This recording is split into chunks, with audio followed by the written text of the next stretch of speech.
Okay, hello everyone. We are here for Spotlight Sunday with Tanya and her awesome cat ear headphones. They're super cool.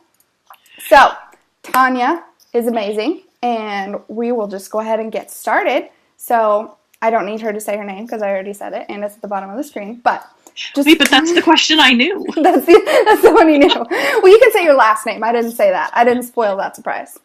Right, because nobody's ever seen it before. Mm-hmm. So, if you can just tell us a little bit about you and your business and why you started it and all of those amazing details. I can do it. Hi, my name is Tanya Schofield. You've seen me lurking around. Once upon a time in January, I achieved my lifelong dream of becoming a published author. I wrote a book. It's right here. Oh, look, it's in print and everything. And when I did, I got invited into some of these like official writer Facebook groups and realized that writing is a business. Like, it's all marketing and demographics, and nobody was writing stories that they care about anymore, and it broke my heart. And then I got super passionate. I mean, I'm passionate about storytelling anyway, but I got really passionate, so that's why I started DraftCrafting, which is all about crafting a draft. It's writing a story and not thinking about an agent or a publisher or the cover or any of the other stuff that doesn't matter. It's getting a draft out. It's telling the story. So that's what I do. I call myself a writing adventure guide, and I help fiction writers write instead of worry about if they're doing it right or not. Cool. Okay. So what do you actually go through with your clients? Like, what do you help them? How do you help them write? Well, with a gigantic package, which is like a 10-week, we're going to knock out a rough draft of a novel. We first go over the idea and look at, where they are, what their progress is already, because a lot of writers have what they think are fully developed ideas and kind of aren't. So that happens in every industry. So we talk about what they need and move on to the different elements, plot and characters and the world and the setting, and which is how it all overlays on top of each other to make something really engaging. But it's super not perfectionist. Most of my job is telling them to stop worrying about the little shit stuff. You're good. You can say whatever you want. And just getting them to get the ideas down. Because the first draft is no place for, like, endgame anxiety. Oh, but readers won't like it if I say that. Well, you're the only reader right now, so stop. Cool. Okay. So how do you feel like branding has helped your business? Branding, like, as soon as I took your quiz, I was like, oh, regular guy or gal. It's so me. Yay! There's just not a more regular gal in the world. I am, because, well, it gave me a lot of clarity, first of all, for me and my clients. Like, first, it let me figure out that I'm not like one of those teachers in a business suit who's going to tell you how to do stuff. That's not who I am. I'm still doing this. I'm writing every single day. I currently have 4 novels going that I'm writing. Wow. Multitasker. So when people are like, oh, I have this idea and I'm stuck, I don't know what that's like objectively because it happened when I was a kid. I know it because it happened yesterday. And can actually help them work through it. From a design standpoint, my two personas, as it were, like my TanyaSchofield.com, which is my author site /page /me, has very similar elements and just slightly different colors than my DraftCrafting logo and things like that. Because I feel like you can't have one without the other. Like, I wouldn't have started DraftCrafting if I hadn't gotten published. And I feel like I'd have less credibility as a writing coach if I wasn't a published author. Like, Yeah. hand in hand. It definitely helps you out. It really does. And the focus is, it's kind of my motto. I solemnly swear I am up to no should. So awesome. I was actually just thinking about you earlier today when I was redoing some of my quiz stuff, and I was on the Harry Potter section. It reminded me of that. It's like, that's on every single one of your website pages, I think, isn't it? It is. It is. Awesome. It's down at the bottom, because should is a creativity killer in every aspect of writing, whether you're writing your website copy or an email or a novel or a short story. If you worry about the way you should do it, you won't do anything. That's and so true. Done is better than perfect. Yes. Yes. Like you can work with a sandbox full of crap, but you can't make something out of nothing. That is so true. So that and that's kind of what you wanted to teach us today, right? About like the dangers of should. Well, it's one of two things. Okay. Because I'm equally passionate. I'm super passionate about not doing what you should do. Because I think I read somewhere that if you're going to a professional interview, you totally should not wear LED cat ear headphones when you're doing the interview. But they're so cool. Exactly. They're very me. This is my favorite Christmas present ever, and the sound quality is amazing. Why wouldn't I use them? But the problem is, if you should is what other people think, and in anything that you're doing, if you're doing it for other people, then you're doing it for the wrong reasons. I kind of feel like if it doesn't bring you joy, why are you doing it? Exactly. I didn't become a writing guide because I hate writing and because I don't want to help people. I do. Now, I became a car insurance claims representative because it's what I should do. I should get the job with the small British gecko and get the benefits and do the thing. And yeah, I was good at it, but I was miserable because it's not what I wanted to do. It was what I should do. And when I kind of threw that away and was like, no, I don't want to do what I should do, I got so much happier. Yeah. And it's amazing how that happens, right? It's so much more published. And so much more published. That's a good thing, too. So when I talk to clients and when they're like, they're stuck, they're like, well, I have this great idea for a story, but it's already been done.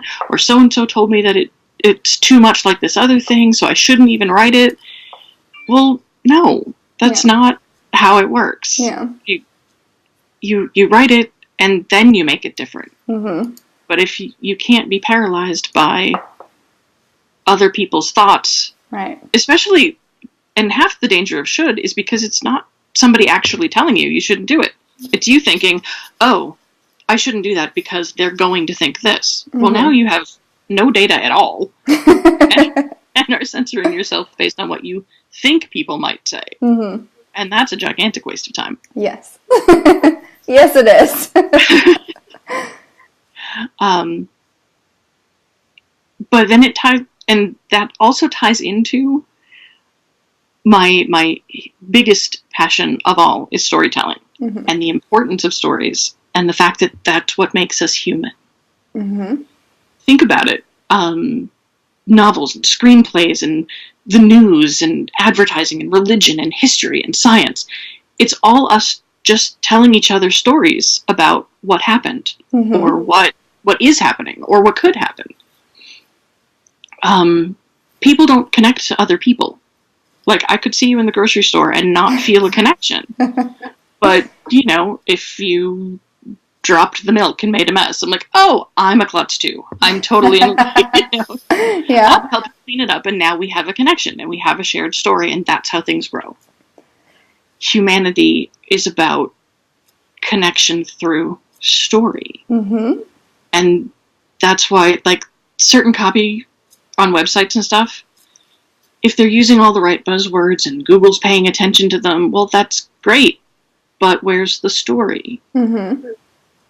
Because Google ain't buying your stuff. I am. So if you're not talking to me, yeah, then why should I stay there? Exactly. That's so true. That's so true. And I love that, the dropping the milk. That's such a good way to get your point across. That's awesome. Look, I'm awkward too. So that would be me, dropping something in the grocery store. Well, how cool. Simon Sinek, I'm probably pronouncing that wrong, but he's the guy who wrote Leaders Eat Last. He has the golden circle. He says that people don't buy what you do, they buy why you do it. I feel like it's exactly the same thing in fiction writing, in blog writing, in copywriting, in everything. Because everything is a story, whether you're trying to get somebody to buy a handbag or you're, trying to get them to buy your novel. People look for themselves in other people's stories. If they find that mirror, and if they see themselves, then they're going to buy. Then they're going to be in there. That's why representation is so important. And since my specialty is fiction, I, of course, want all the stories. I want there to be so many stories that everybody has hundreds of mirrors to find themselves in. And because the industry is really leaning towards, this formula novel, get it out quick so you can get the money and then make the next one and make the more money, I prefer a more authentic approach, and that's what I hope to do with my business. Yeah, well, and you do such a good job of it too. Let me share my screen and we can look at Tanya's website. So much fun. I can't see this. It's all on hers. See it. So, no, Tanya... I kind of know what it looks like, though. I made it. Yeah, you made it, so you know what's there. No, but I love how you do such a great job of capturing that, your archetype, one, but just your voice on the page. Like, I've talked to you a million times, so I know, but just reading this and then talking to you, it's like, it's you. This is you on a web page. Like all of the GIFs and everything. And where's this one? I do regret that I can't speak in GIF. Yeah, that would be so cool. But no, like this is like the exact perfect thing to do on a website. Honestly, like everybody should go through and read this page too, even if you're not a writer, just because it's such a great example of like getting that personality into the copy and still getting your point across. And like you said a second ago, like making those connections. Your ideal clients will connect with this, and some people won't, and that's okay because they're not your ideal clients. So it's such a good example. And then we have Bob Ross. So Bob Ross is the best. Because Bob is the best. He really is. We don't make mistakes. We only make happy accidents. Bob is awesome. So her website is really cool. There's also in the event, there's your 3-day writing course. We have that pinned. Do you want to talk about that a little bit and who that's for? And that one, that was super fun to create. I really enjoyed that. It takes you through, anyone actually, through the process of writing a story over the course of 3 days. And this is actually 3 separate tracks. So if you're a writer, like I don't know if you're on that page, but there's 3 different kinds of writers. There's the eager writer who hasn't done it before, but really wants to and is super excited about it. There's the experienced writer who has done it and kind of wants to get that excitement back. Like, oh, this is old hat, I do it every day, but I still want to be excited about it. And then there's the extra writer. And the extra writer is the one who has 37 works in progress, 15 new ideas, and there's another one in the way, and they multiply like triples. So I set up 3 different series to go through the same process, but just geared towards the problems that each of those types of writer would have. So in the first one, it goes through, what to write about, how to generate an idea, how to get excited about it, and how to play and find something that's fun. The second one talks about how to plot, how to get from the beginning to the end, or like how to navigate that middle. And then the last one is how to wrap it up maybe not neatly, but in a way that you can, but in a way that you can then, work with it later and build something else about it. And of course, it's all full of GIFs and me everywhere you turn. As it should be. So I did that, and that was super fun, but I can't stop creating content, so That's such a good problem to have, let me tell you. So the other week, I took one of the ideas in the very first email on the How to Write a Story is about generating ideas. And one of the, I think, 7 ways I give you to generate ideas is to use dice.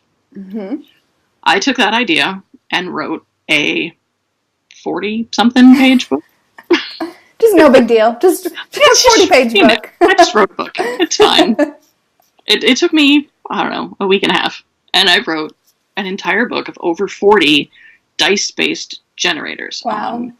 How to, customize your character, what to have your world be like everything from like hair and eye color to, zodiac sign and Myers-Briggs type indicator and like all of this stuff and how to work it into a novel. So I wrote that and was like, oh, now what do I do? Well, so today I designed an entire email series to walk people through the generators. Dang, you're like a content creating machine. I and write 4 novels. Don't forget that. I'm doing all of that too. How fun.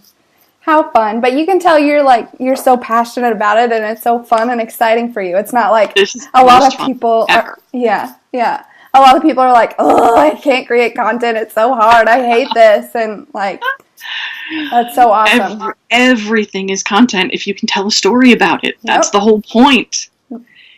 Is one offhand phrase that you may say while you're writing your copy can launch a huge thing.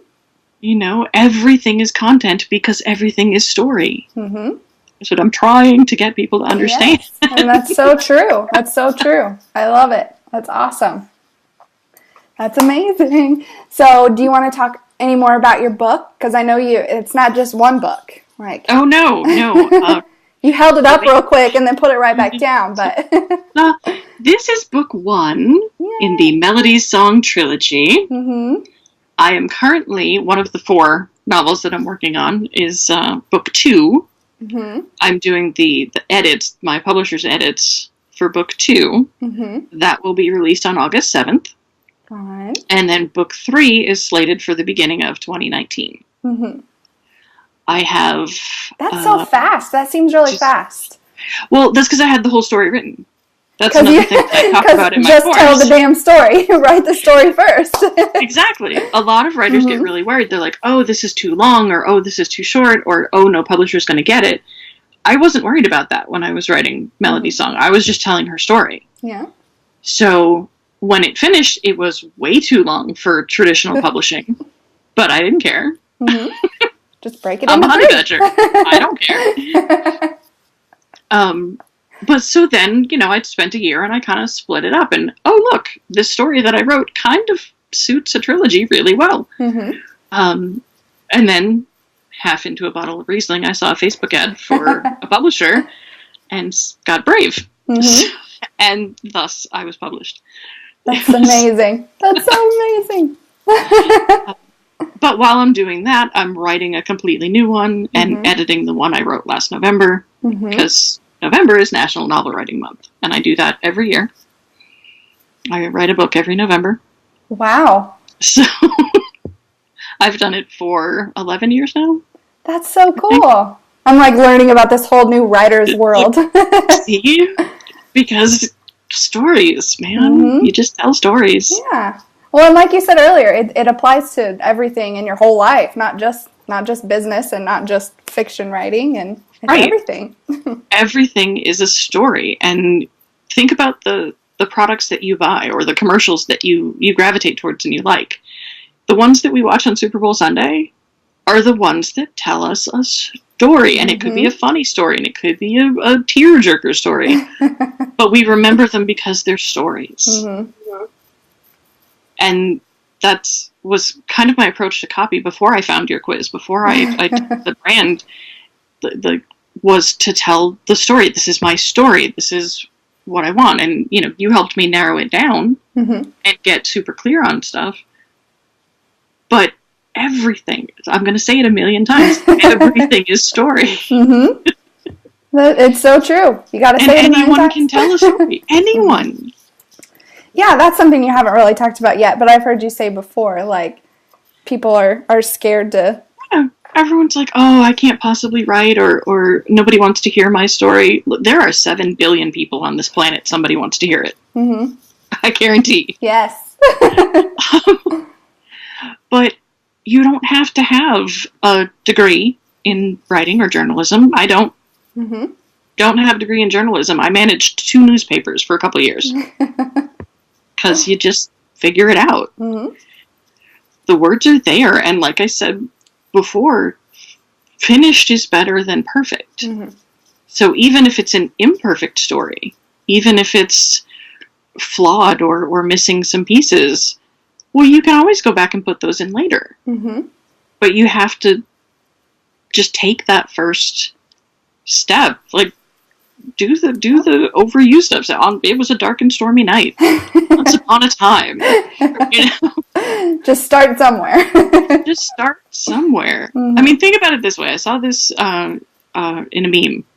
Whenever you feel bad about your ideas and you don't think you have anything valuable to say, remember, someone in a meeting said, let's make a movie with a tornado full of sharks.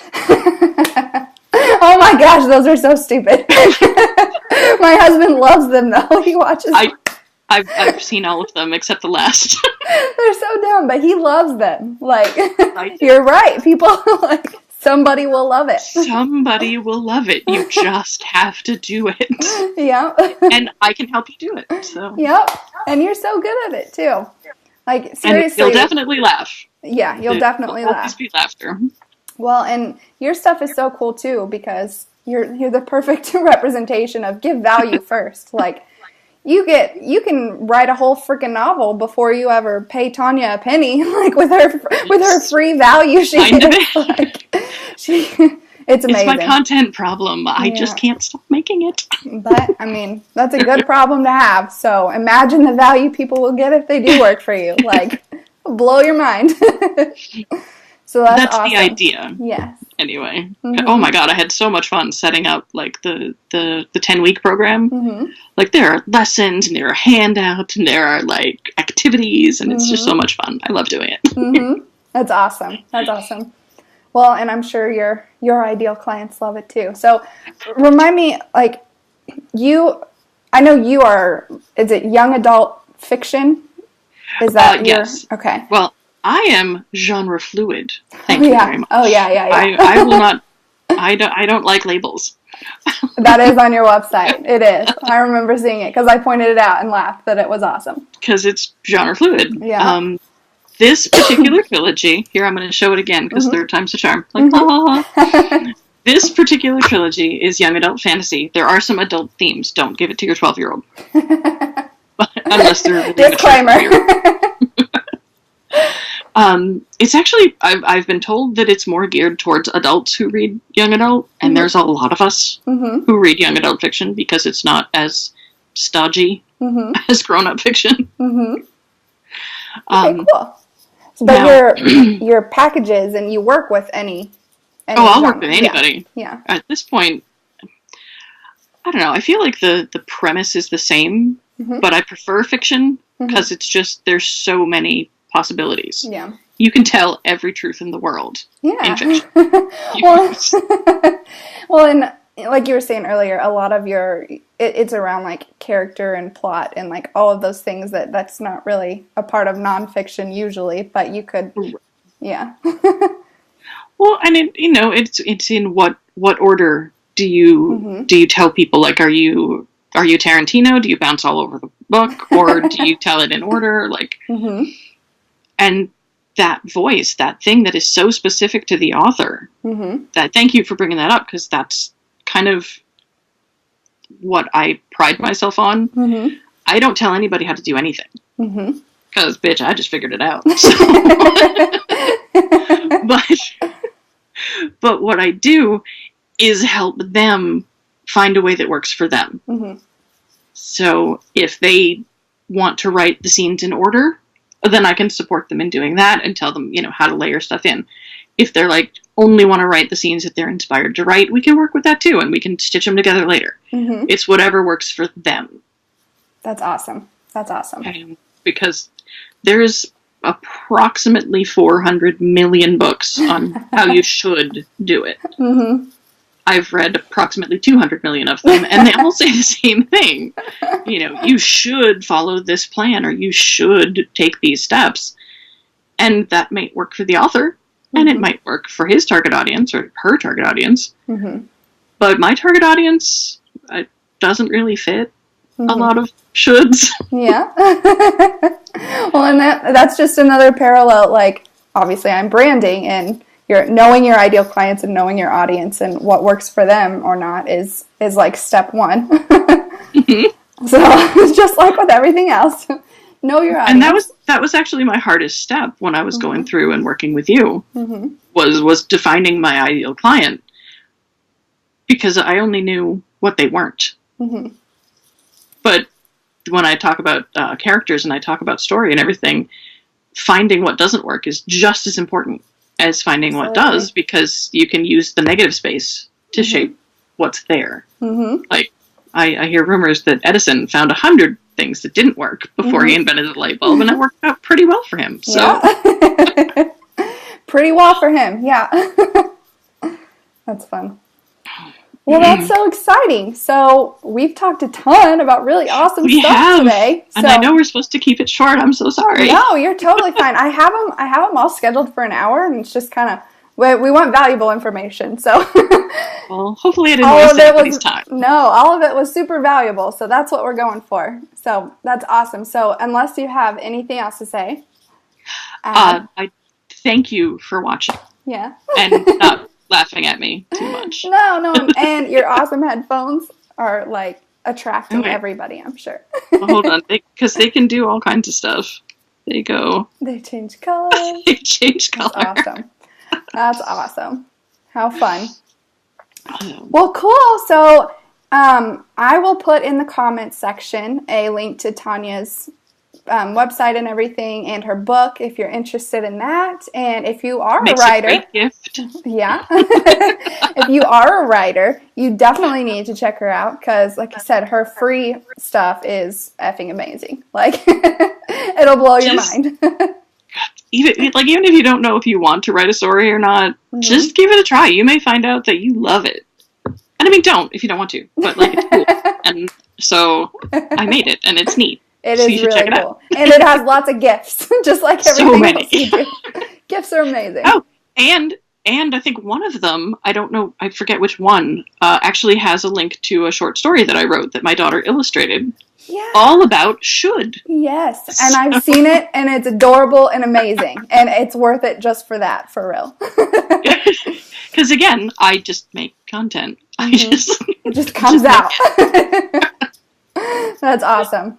All right, well, that's all we have today. So we will come back again. I'll be back on Thursday, maybe sooner. I don't know. I'm just kind of winging it with the third one. What are we drinking? Thursday. That's a good idea. Yeah, what are we drinking on Thursday? It should be rum.